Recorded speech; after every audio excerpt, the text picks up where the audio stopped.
Right now, we are staying on top of breaking news this morning. The Fairway Police Department announced last night that 29-year-old Officer Jonah Oswald died from his injuries after he was critically wounded in a shooting early Sunday morning. Right now, I do want to turn things over to KCTV5's Joe Hennessy. He has been live at the police department all morning long. And Joe, we just saw in that video that we just played here that there were just a few flowers that were sitting outside of the police department this morning, but that memorial is starting to grow this morning. Tell us a little bit more about what you see there at the police department. Yeah, absolutely. So last night we saw Greg Payne was here covering for us last night, and there was just one flower or two flowers on the ground here. This morning now it's starting to grow a little bit. There's one with the wooden cross right there, have some flowers. This yellow bouquet was actually delivered while we were on the news this morning around like 6 a.m. We saw an individual pull up, drop it off, and then make their way on their wherever they needed to go, and then we have another set right there. But this is what community members are doing. This is what they're showing their respects. But if we pan to the right here, we're going to see the area officials, the law enforcement, also coming together during this time. So we're seeing Overland Park Police, Shawnee, Independence, Johnson County Sheriffs, KCK, Clay County Sheriffs, all of these individuals coming together during this very tough time. So not many flowers, but still some flowers. Like we're saying, it's growing. We anticipate more and more people to make their stop here today or in the coming days just to show their respects for the life lost, unfortunately.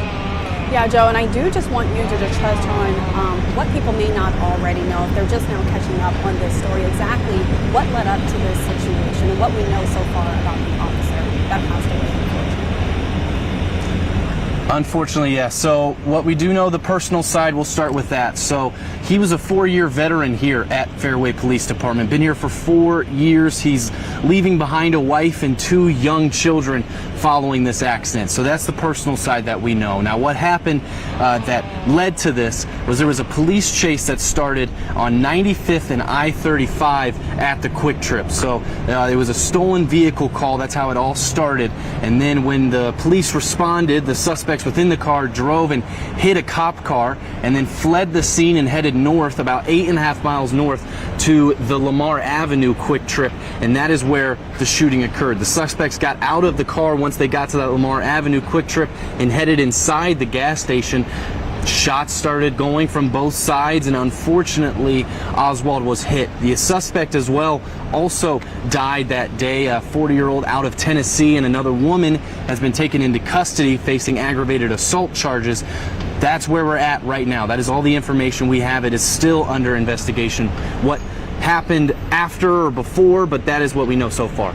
And right now we are taking a look at video. This is one of the suspects, as you mentioned there, Joe, the 40-year-old man, Shannon Marshall. He did pass away at the scene. But as for the woman, Andrea Cochran, is currently in police custody this morning. She is scheduled to be in court today. And Joe, I do want to take another live look at that memorial that's continuing to grow just outside of the police department, the Fairway Police Department this morning. And I'm sure it will continue to grow throughout the day today. Right now, I do want to take a look at social media. You can see that here on your screen. We just found these photos from Clay Como Police Department. You can see that they have been traveling throughout the city yesterday after that news broke, and they actually were outside of the hospital as well where that officer passed away. I also want to take a look at some more tributes that are pouring in. I know we mentioned it during our morning show today, but you can see that here on your screen. FBI Kansas City says, from all of us at FBI Kansas City, our hearts are with the Fairway Kansas Police Department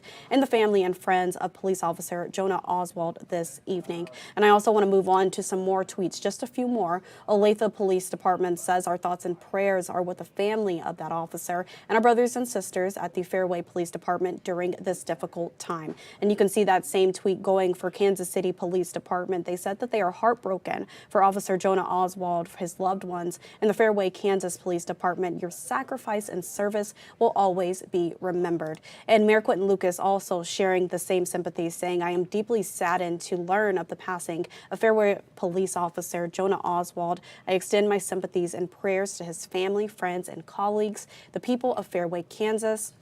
and all in the law enforcement community in the Kansas City region. And I just want to check out a few more tweets, as these tweets are coming in all over social media. They are pouring in. The Shawnee Police Department says that they are expressing their deepest condolences and sending prayers to the family of the fallen officer. Now, we will continue to monitor the latest tributes and memorials that continue to pour in throughout the day today. So make sure you keep it tuned in here with KCTV5 as we will stay on top of this story, continuing our coverage on the fallen officer, Jonah Oswald.